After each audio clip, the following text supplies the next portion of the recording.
eu vou passar a palavra ao Dr. Eduardo Pires de Oliveira, que nos vai continuar a fazer uma viagem pela história do Sotelo. Boa tarde a todos. Quero saudar primeiro a assistência, quero saudar a mesa, quero saudar o Sr. Presidente da Junta. E eu não sou Sotelo, o Sotelo para mim era apenas um ponto no caminho para o pico, onde os meus pais um dia se encontraram e me fizeram. Foi lá, digamos, que à maneira chinesa eu nasci em Braga, mas eu tenho uma característica, quer dizer, eu sou minhoto e, se alguém ficar ofendido com o que eu vou dizer, paciência. Eu tenho um país que começa na Corunha e acaba no Rio Douro. O meu país é o norte, o meu país é o Minho, e é por isso que eu vou para o Peru, eu vou para o Brasil, eu vou para aqui, vou para lá, vou procurar minhocos. Estou onde houver minhocos, são esses que eu estudo, são esses que eu quero dar a conhecer e Sotelo faz parte desse mundo, porque aconteceu que um dia eu saí fora da estrada, eu saí, fui ali à Casa da Torre, passei da Casa da Torre, continuei caminho e sem querer, ao chegar ao cemitério, olhei para o lado esquerdo, fiquei pasmado e vi uma igreja cheia de esculturas e fiquei entusiasmado. De tal forma, na altura eu estava era técnico na unidade de arqueologia da Universidade de Minho, disse, nós temos que fazer alguma coisa por aquela igreja, é um património como poucos que eu conheço, e acordaram, fizemos a proposta de classificação e hoje em dia a Igreja de Sotelo faz parte do património nacional. Mas Sotelo não é apenas aquela igreja.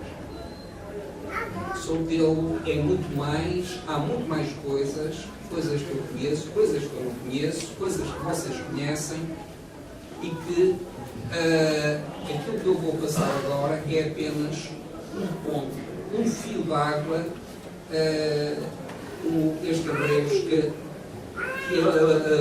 alimentam o Cava de Sintra, que é o grande rio. Isto que eu vou fazer não é mais que eu vos vou mostrar, não é mais que uma pequenina parte de um todo que se poderá um dia vir a falar sobre o Sotelo. E que espero que esta iniciativa se prolongue no próximo ano, nos próximos anos, e que lentamente nós vamos tendo mais e mais informação. E, sobretudo, mais e mais pessoas que venham para este lado e tenham capacidade para falar convosco, porque só assim é que nós podemos evoluir.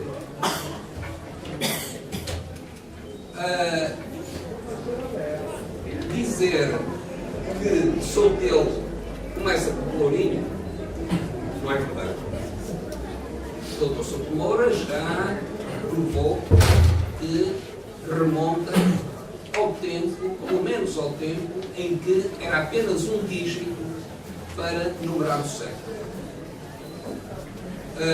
O que acontece é que este Pelourinho é uma marca de algo que amanhã faz 500 anos. Este Pelourinho estaria junto à Câmara, como foi dito, e isso levanta-me um problema. Onde é que era a Câmara? E hoje de manhã, no percurso que fizemos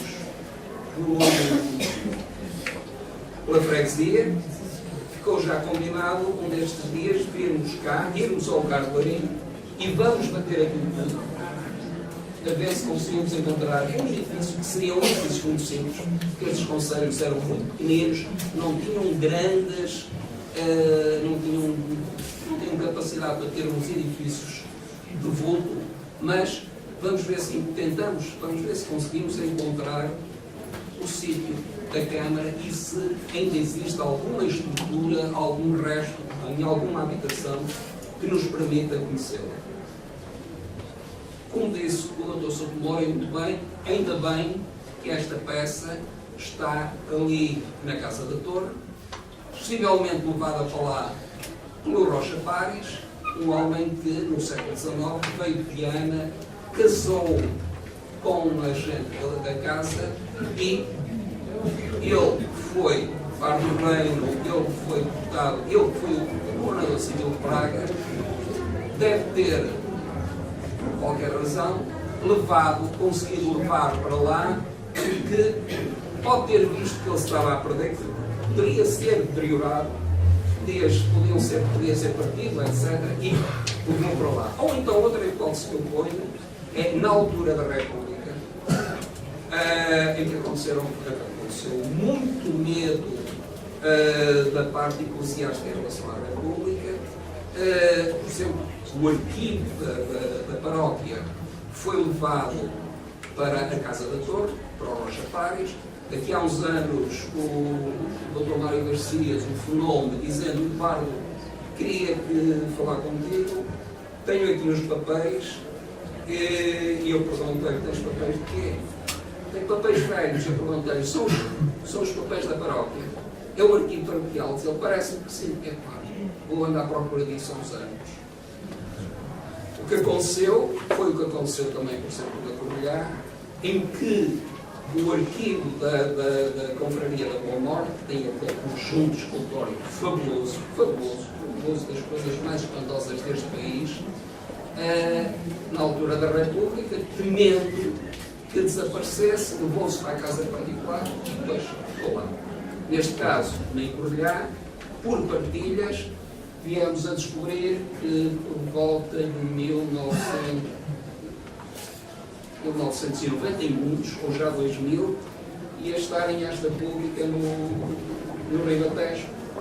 O João Abreu Lima, que era dono da Casa do Ponteiro de Crucelo Ponte Lima, sabendo que eram os papéis da Casa do Ponteiro da Covilhã Ponte Lima, foi lá e comprou. E estavam os papéis todos da Confraria da Boa Morte. Aqui, os da paróquia foram ter à Casa da Torre. Não sei como é que está isso hoje em dia. A mim, o que me interessa, muito sinceramente, é uma coisa: é que todos esses papéis estejam preservados e públicos para quem os quiser estudar. Nós só podemos estudar tendo esse material, senão o resto são muito projetos.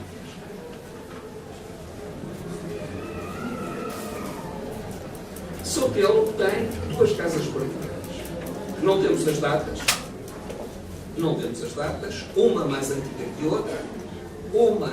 Nós vemos pelas imagens que estão à esquerda, essas imagens fazem parte do adro, vemos que naturalmente é contígua. Mais ainda, há uma passagem da torre para a casa e, portanto, o padre, quando quisesse ir à igreja, da casa para a igreja, não precisava de se molhar. Agora, eu sei que vai ser difícil intervir nestas casas, mas há aqui pequeninas coisas que não seria mal nós podermos mexer. Nós vemos as colunas ao cimo das escadas e vemos acima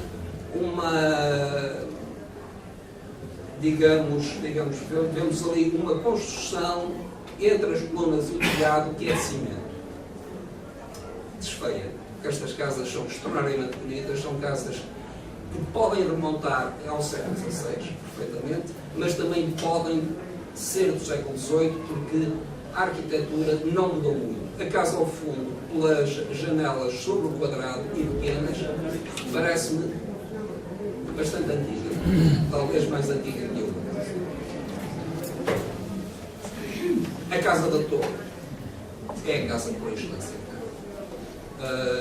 A data mais antiga que eu tenho para ela é de 1737, que é a data em que se autoriza a construção da igreja, da capela. É uma casa que, como nós vemos aqui, e eu prefiro muito sinceramente vê-la assim, e já disse ao meu querido amigo Mário Garcia: aquilo que vocês, os jesuítas, fizeram quando ofereceram a casa e quando depois fizeram o noviciado, uma asneira tremenda. Aquele prédio que faz aquilo não tem pés nem cabeça.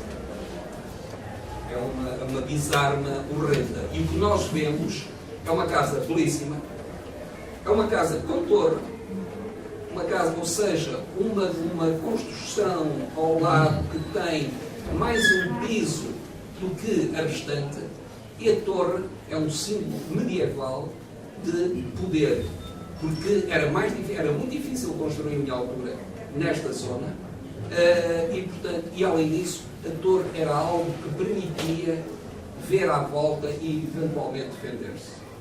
Não deixa de ser curioso também, aqui mais outro símbolo do poder, que é na zona da torre, em cima, as ameias. Nós estamos princípios do século XVIII e é curioso ver a manutenção desse símbolo das ameias. Em Braga, na Casa do Gato Bravo, junto ao Pópulo, à Igreja do Pópulo, e agora ao Convento, e agora a Câmara, temos uma casa do século XIX que ainda mantém estas ameias. Ou seja, as ameias são um símbolo de manutenção de poder, um poder que se diz muito antigo, porque se nós virmos aqui, há aqui um desenho tradicionalíssimo nas janelas e nas portas e nas grandes sacadas, um desenho que vem do século XVI e que vem dos tratados de arquitetura, sobretudo do Cérvio, mas ao mesmo tempo nós vemos uma belíssima escada que, se olharmos com atenção e se nos lembrarmos de uma das mais belas escadas do mundo, que é os 5 sentidos no Bom Jesus, o desenho é rigorosamente igual.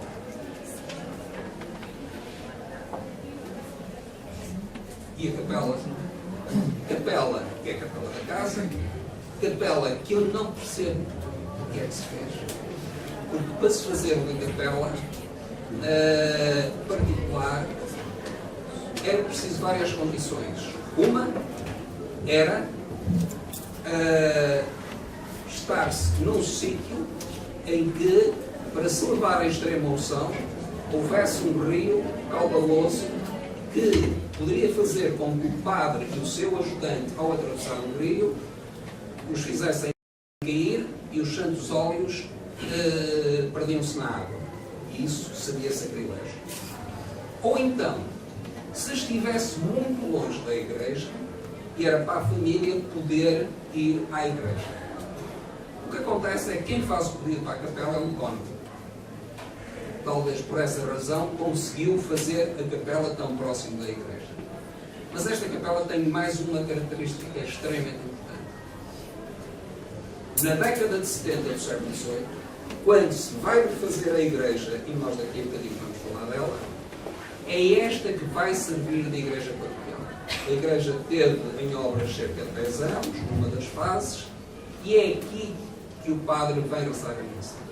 E, portanto, esta vai-se assumir como o lugar religioso por excelência da freguesia. Cá temos o Rocha Paz, ainda hoje celebra lá a missa, então, a dizer aqui o Sr. Presidente. E nós estamos a ver uma ponte de Sotelmo, estamos a ver uma ponte que é de palmeira e lago, mas isto por uma disse minha, ou por medo, por não querer meter na água, que se eu tivesse fotografado a ponte ao lado, a ponte sobre o Rio Homem, essa ponte é metade falsa. E esta ponte é uma parte fundamental da nova estrada que ligava Braga ao Alto Minho. É muito interessante do ponto de vista da arquitetura e é curioso que, quando ela foi feita, um professor de Braga, que foi muito famoso, Pereira Caldas, que morreu em 1904, dizia: é uma das pontes mais notáveis da Europa. E na sequência da grande está-se a fazer outra mais pequena, que também é absolutamente notável. Outro património cá é o sítio onde nós estamos, uma escola de origem, digamos, brasileira, e essa história dos brasileiros tem muito que se diga, dávamos pano para mangas, porque aquilo que normalmente se fala da arquitetura brasileira, que são as casas com uma alpenda toda à volta, não são nada brasileiras. São casas minhotas e a origem está em Pomachão, Arcozelo Ponte Lima, 1734, e é muito simples a explicar. É que de Pomachão são os Malheiros de Raimão. Malheiro Raimão era bispo do Rio de Janeiro em 1750 e fez lá uma casa à maneira de minhoto e depois foi imitado. Depois houve um esquecimento e no século XIX começou a trazer para cá aquele tipo de casa e disse: é brasileira? Não, não é, é minhota.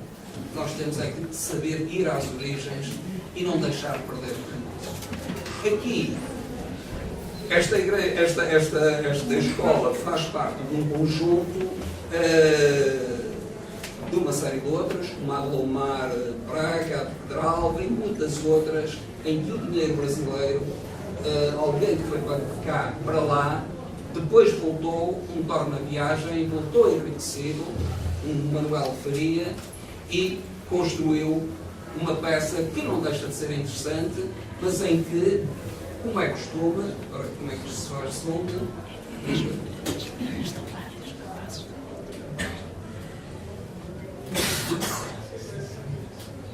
Espera aí. Não, fazemos de outra forma. E em que nós podemos ver casas escolares, separamos os sexos, ambos os sexos, numa altura em que era masculino e feminino, instituídas e dotadas pelo comendador Manuel Joaquim Faria, filho benemérito desta freguesia, em 1890. Este homem encontrei-o no Rio de Janeiro, na Beneficente Portuguesa, que era uma instituição onde se juntavam os portugueses, a maior parte eram minhotos, e em que tinham uma ação filantrópica fantástica, mas em que ao mesmo tempo essas pessoas podiam mostrar a sua personalidade e podiam dar-se a conhecer. Portanto, havia a dupla função. Eu gostava de saber, aqui ao ir à casa deste senhor, pode ser bastante interessante vê-la.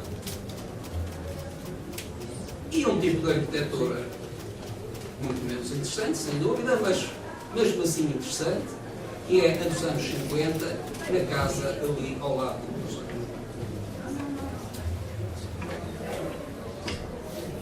O Alívio é uma obra que vai pertencer a um homem que nós iremos falar sobre ele no fim, mas de que é impossível deixar de falar aqui em São Pedro, que é o padre Francisco Fraguas.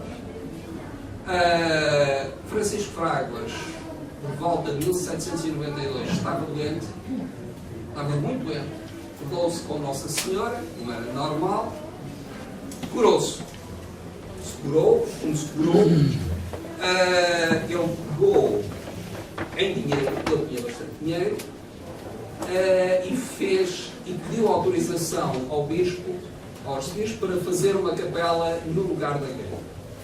Começou a fazê-la no ano seguinte, 94, e foi em 93 que conseguiu a autorização, em 94 começa a fazer a capela, que se inaugura em 98. Claro que não é esta. Claro que não é esta. É possível que a primeira capela esteja aqui, nesta parte de trás. Há um livrinho ali à venda em Sotelo, no Alívio, que tem uma fotografia em que nos mostra esta torre ligada com a igreja. Ora, o que se vai passar é que em 1867 havia muito dinheiro que vinha cá ter, e já falamos disso a seguir. E como havia muito dinheiro, e como havia muita gente, foi preciso fazer crescer a igreja. E então fez um concurso público e um dos homens que concorreu e que ganhou foi o Joaquim Pereira da Cruz, que é nem mais nem menos que o engenheiro municipal da cidade de Braga. É o homem, por exemplo, que fez o projeto. Não é, do ponto de vista da arquitetura, não é um homem notável, mas a quantidade de obras que tem marcaram decisivamente a cidade.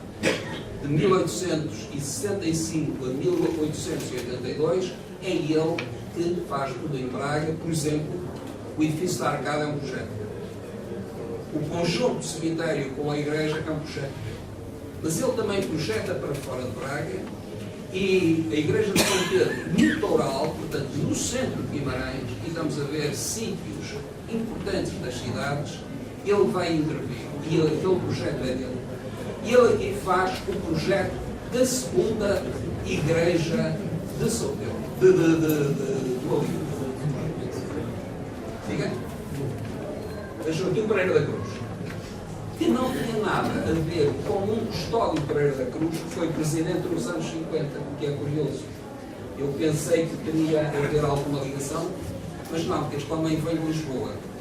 E aquilo que vai acontecer é que, nos anos 80, e já outro dia dei a ler ao Dr. Filipe um texto dos jornais, o Alívio vai ter uma das romarias mais incríveis que há aqui no Norte.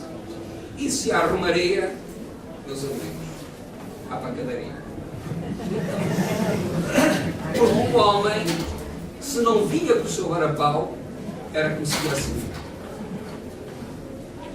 O homem sem o varapau era como se tivesse vindo. E depois vinham os três, e depois vinham os do P, e depois vinham os de Palmeira, e havia rixas.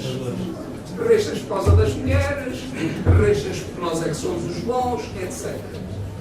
E há uma descrição no jornal em que fala que a guarda veio cá e há dezenas de feridos que vão para o Hospital de Braga. De tal forma que no ano seguinte o governador faz uma coisa absolutamente terrível. Põe a polícia à entrada do Alívio e confisca todos os paus para quem vem à casa. Horrível, horrível. Bom, o que vai acontecer é que, daquilo que eu me lembro de miúdo, na romaria não se compravam as melhores melancias. Assim como se compravam bons melões. E isso, ainda há bocado estava ali a falar com o arquiteto Francisco sobre a questão dos melões, porque tenho saudades de espetar uma faca e o queijo. Essa coisa boa é isso. Com um verde tinto acompanhar, meu Deus. Bom, mas cresceu, era preciso uma igreja maior e, lamentavelmente, nós temos um período em que a arquitetura religiosa é muito forte. Até, digamos, à renovação dos anos 60, com o arquiteto António Pereira e outros, o que se faz são igrejas neogóticas, como é o caso desta, e esta é de 44, e em que, no interior, veja-se ainda as influências neogóticas, coisas que já estavam hiper ultrapassadas, e depois o interior não é neogótico, são largos de ultrapassar passada. Quer dizer, não há, do ponto de vista estético, não é feliz. O que é curioso é que tem ao fundo uma casa que pertence à confraria e que, o que é que ela é? É uma casa onde os romeiros poderiam descansar. São os quartéis de romeiros que existiram no Bom Jesus, mas que existem fabulosos lá em cima na Serra d'Arga, em São João d'Arga, que é o conjunto mais belo, em Santa Rita, na Ponta Barca, etc. Nada havia. Eu acabei de escrever sobre eles por causa do projeto do Fernando Jorge. E temos, finalmente, a obra-prima aqui, que é a Igreja de São. Comecemos por dizer uma coisa. Esta igreja que vocês estão a ver aqui não tem a implantação da igreja mais antiga. E aqui levanta-se um problema. Porque é que, sendo freguesia de Marinho, porque é que a igreja não estava junto ao centro da freguesia? Talvez por uma razão. É que a Estrada Nacional passava ali.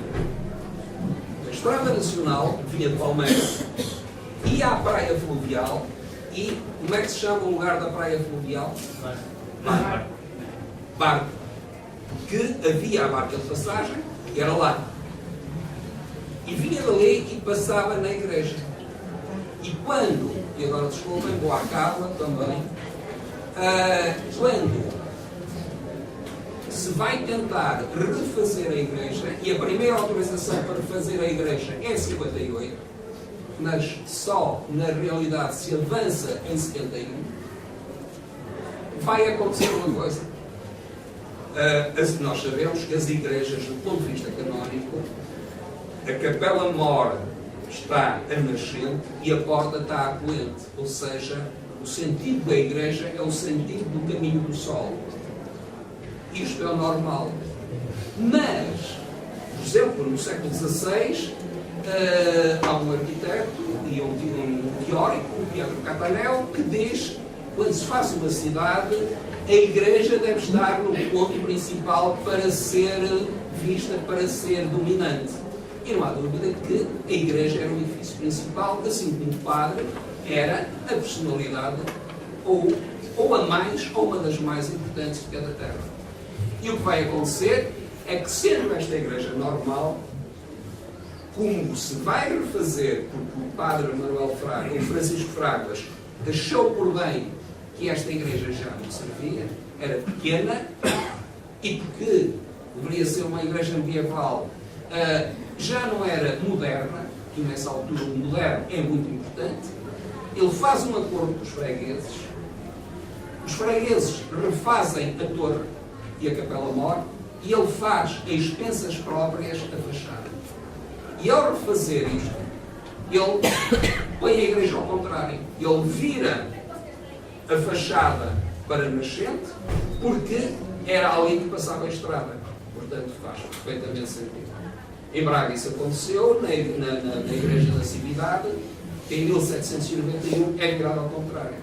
Em Braga isso aconteceu, na Capela de São Sebastião das Carvalheiras, do século XVI, do Dom Diogo de Sousa, que depois, em 1717, o Dom Rodrigo Morateles vai virar para a cidade. Portanto, aqui o que se fez foi exatamente a mesma coisa. E, relembro, enquanto a igreja esteve fechada, as obras fizeram-se, as missas rezaram-se na Casa da Torre. É uma igreja, como vocês veem, é uma igreja extremamente bonita, é uma igreja muito trabalhada. Não é uma obra-prima, mas é uma belíssima obra.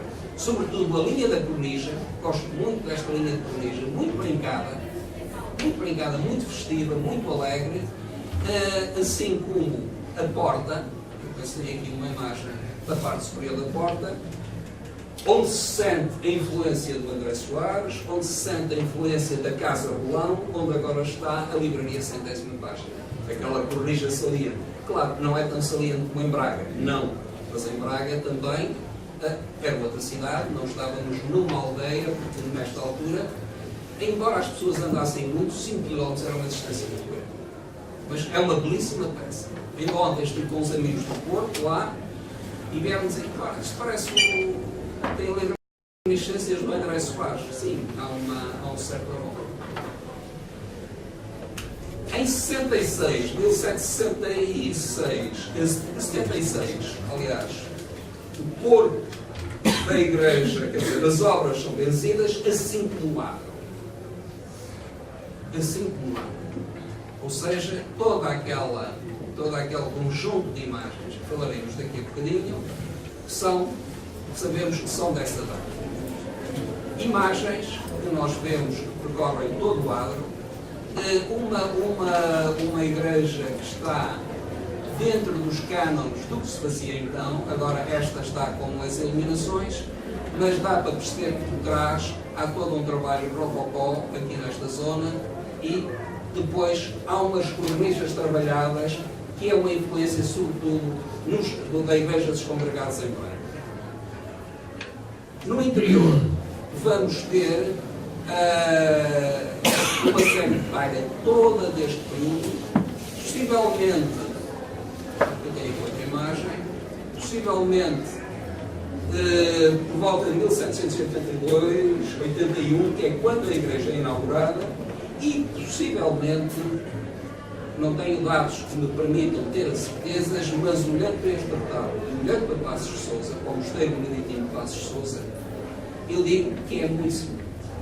E não custa nada, atendendo à grande qualidade, de dizer que pode haver aqui uma influência de um grande nome da arte do Rococó, que é o Frei José Vilaça, que é o homem que vai intervir fortemente mais em tudo quanto é ciência. Veja-se um pormenor, um trabalho magnífico, e os retalhos laterais, 2 de cada lado, isto já com uma intervenção, os retalhos laterais são também dessa época, fazem lembrar muito outras obras de Frei José Vilaça, e neste caso o Convento Cardeal em branco. A pintura deve ser já de finais do século XIX, que aquele creme é normal nessa época. E estas fotografias foram feitas antes da intervenção, aqui há meia dúzia de anos. Agora, há aqui todo um programa que é, no mínimo, incrível. O nosso amigo Padre Fraguas, onde é que ele é?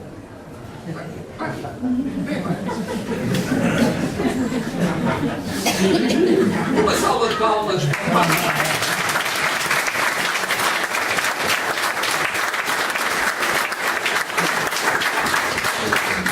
Ele é que é o homem que vai mexer na freguesia. Mas atenção, fuja mais para lá. É que eu tenho medo de você. Mais para lá. Ele era muito vaidoso. Porquê? Porque em tudo quanto mexia, ele queria deixar o seu nome. Em Braga houve um homem, fundador da Casa da Sorte, o Nogueira da Silva, que dava imenso dinheiro a todas as instituições que pediam, ele dava dinheiro. Mas se soubesse que saía a notícia nos jornais, e sobretudo na primeira página, então ele dava dinheiro a dobrar. Devo dizer uma coisa, ele não tinha família, quando morreu, fez aquilo que eu vejo, que eu não vi fazer em lado nenhum, pode haver outros, mas eu não conheço, deixou a empresa aos empregados. Podemos dizer, falar de uma parte, mal de uma parte dele, mas da outra, isto é absolutamente muito. Aqui o nosso amigo Fragas, o que é que ele fez? Bom, quem é que ele é? É um homem que nasce em 22 de outubro de 1729 e morre em 10 de março de 1805. Fez a inquirição de género com 8 anos e meio. A inquirição de género era quando alguém queria ser padre, tinha que fazer correr uma análise sobre a sua família para ver se não tinha sangue sujo, ou seja, árabe, judeu, etc. Ele era sobrinho do padre João Leite da Costa, que foi pároco de Soutelo desde 1732. E mais ainda, este pároco, este João Leite da Costa, era um homem que gostava de escrever teatro religioso. Portanto, não nos admira que o Francisco Fraguas tenha vindo para cá. Porque quando o João Leite da Costa sai, resigna, é o nosso amigo Fraguas, em 55, que vai entrar aqui. Mas ele também quis ascender socialmente e conseguiu ser comissário do Santo Ofício. Daí que existe uma inquirição de género em Braga, no Arquivo Distrital, e outra na Torre. Como vos disse, em 55 o seu padre entrou aqui em Soutelo e em 71 fez essa coisa notável de pegar nos fregueses e levá-los a recuperar a Capela Mor. Nesta altura, é normal, com o acréscimo de população motivado por uma economia muito melhor no século XVII, por causa da introdução e desenvolvimento da planta do milho, que tinha vindo da América. Nós antes tínhamos o milho tipo painço, depois passamos a ter um milho próximo do atual, agora o híbrido, mas o híbrido é uma variante do outro. A economia do século XVII melhorou imenso. E depois, com ouro e pedras preciosas que vêm do Brasil, então continua a melhorar ainda mais. E vai permitir que haja, por mais milho, há menos fome, a população cresce, há mais mão de obra, também há mais economia, a população continua a crescer e as igrejas vão precisar de se remodelar para caber mais gente e também porque as estruturas anteriores eram do século XII, XIII, portanto, coisas pequenas, sem dúvida, muitas vezes muito bonitas, e nós temos muitas, muito bonitas cá em Portugal. Parabéns, é mais bonito ali em Ponta Barca, mas vai ser preciso remodelar. E uma das coisas que se vai fazer é torres chineiras. Não havia torres, poucas torres chineiras havia, e o símbolo, o sino é o símbolo por excelência de uma freguesia, que é como o sino que nós sabemos quem nasce, quem morre, se há um cataclismo, se há um incêndio, as horas do dia, etc, etc. Posso dizer mais, que no tempo da Maria no tempo da Patoeira, quando o chefe militar ali da zona de Ponte Lima ia a uma aldeia, a primeira coisa que fazia, os soldados tinham que ir para a ponta da torre, que era para não se tocar o sino a rebate e para o povo não se juntar contra ele. O sino era um elemento fundamental e o outro depois para a sociabilidade é a fonte, mas isso são outras histórias. E a Capela Mor tinha que ser, como pronto, tinha havido uma certa evolução nas técnicas da construção, a Capela Mor tinha que ser mais elevada, tinha que ter mais nobreza. Então o que ele vai fazer, vai pôr o povo a fazer a Capela Mor, sem dúvida um lugar mais importante como a igreja, mas ele, como gostava da pompa e circunstância, vai fazer as suas expensas e não tinha que o fazer, vai fazer a fachada. E aí ele concebe esta fachada. Mas vai, para dar maior nobreza ao sítio, e se calhar lembrado do Bom Jesus, onde há muitas esculturas, não há nenhum santuário na Europa que tenha tanta escultura cá fora como o Bom Jesus de Monte, nem os mais belos santuários italianos. Ele vai pôr aqui uma série de imagens em pedra, só que não são umas imagens. Ele pode pôr o São Miguel Arcanjo, sim, São Miguel é o patrão da freguesia, mas ele vai pôr tudo santos franciscanos. Agora, Francisco, vamos cá falar do meu nome, santos franciscanos. E cá estão todos estes são franciscanos, e depois vai fazer mais tarde é ele que faz o corpo da igreja e paga-o do seu bolso. Ele vai fazer isso em 77, o corpo da igreja e a sacristia, e é ele que paga do seu bolso. E em 1782 ele faz a inauguração da igreja. E segundo uma descrição que eu encontrei em Braga, a inauguração da igreja de São Pedro, e não vale a pena agora lê-lo, é uma página que eu por acaso tenho aqui, é a festa mais notável de Braga daquele tempo. Há, inclusive, o texto da representação que foi feita nesse momento, é chamado Passo Sotelo, que é da autoria do Inácio Zé Peixoto, que é o desembargador da Corte de Braga. Há umas memórias de Braga de 1819 que são dele, são das coisas mais notáveis que eu conheço sobre Braga. É um texto absolutamente estrondoso, que vale a pena ser lido, e que foi publicado em 1992 por Arquivo Distrital. Este Fráguas, vamos... e ele no interior vai fazer uma coisa. Vai pôr na Capela Mor, vai fazer uma hierarquia dentro da Capela Mor.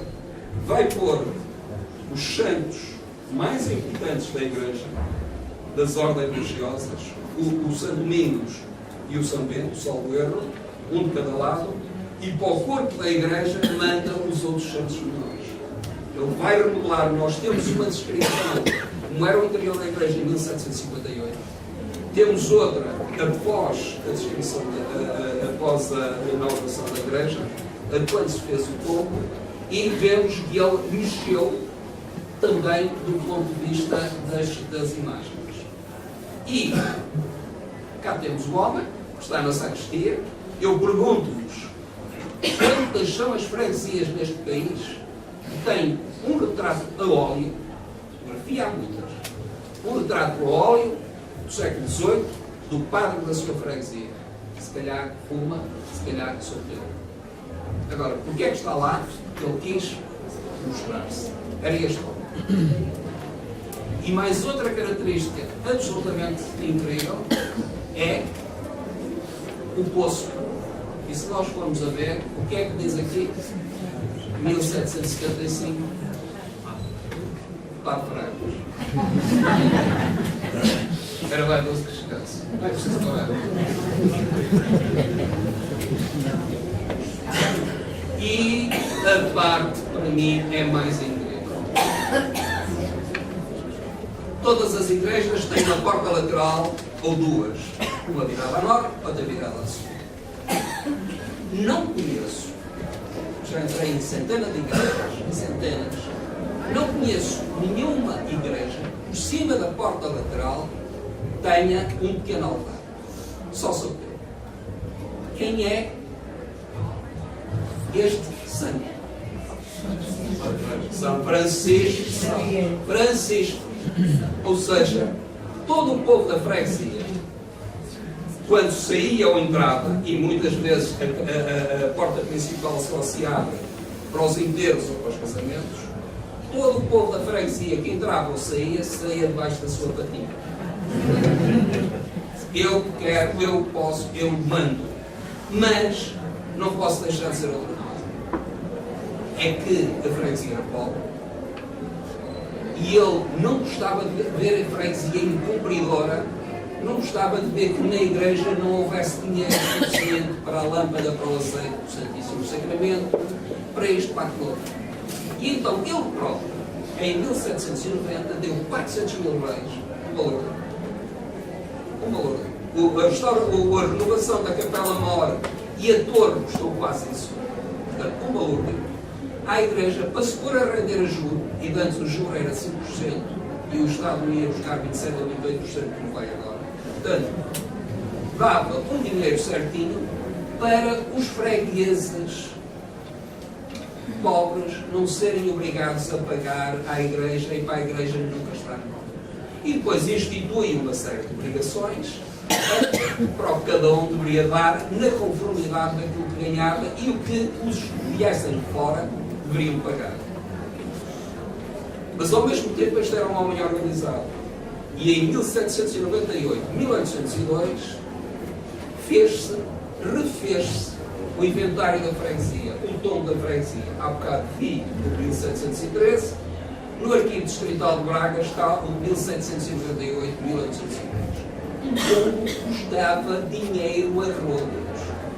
Porque era preciso, por um lado, fazer um trabalho de constituição histórica de todos os bens da freguesia, mas por outro lado era preciso pegar nos homens bons e nos padres das freguesias à volta, e nos homens bons para fazer o inventário de pertença à freguesia e nos padres à volta para verem os limites da propriedade. E ficava por contos totais. Ficava por um conto, 2 contos, era muito dinheiro. E ele pagou o seu preço. Pode ter muitos defeitos, tinha enormes virtudes. Em data que eu não consegui saber, foi ele que fez o cruzeiro com as 4 esculturas, que também é uma coisa invulgar, um cruzeiro rodeado com esculturas. Para guiar aquele cruzeiro é muito simples. Havia um costume, e é pena não haver aqui os livros da confraria suficiente, os estatutos, havia um costume que era na primeira missa de cada mês, na missa principal, que deveria ser a das 8 da manhã, a freguesia saía em procissão, ia até ao cruzeiro e voltava. E, portanto, o cruzeiro não era só mais um motivo religioso, era também um símbolo de união, porque a freguesia unia-se toda nessa procissão. Não faltava ninguém. Isso é extremamente bom. E acho que chega, acho que quando se quiser fazer uma estátua aqui em Soutelo, não é este para trás, é outro.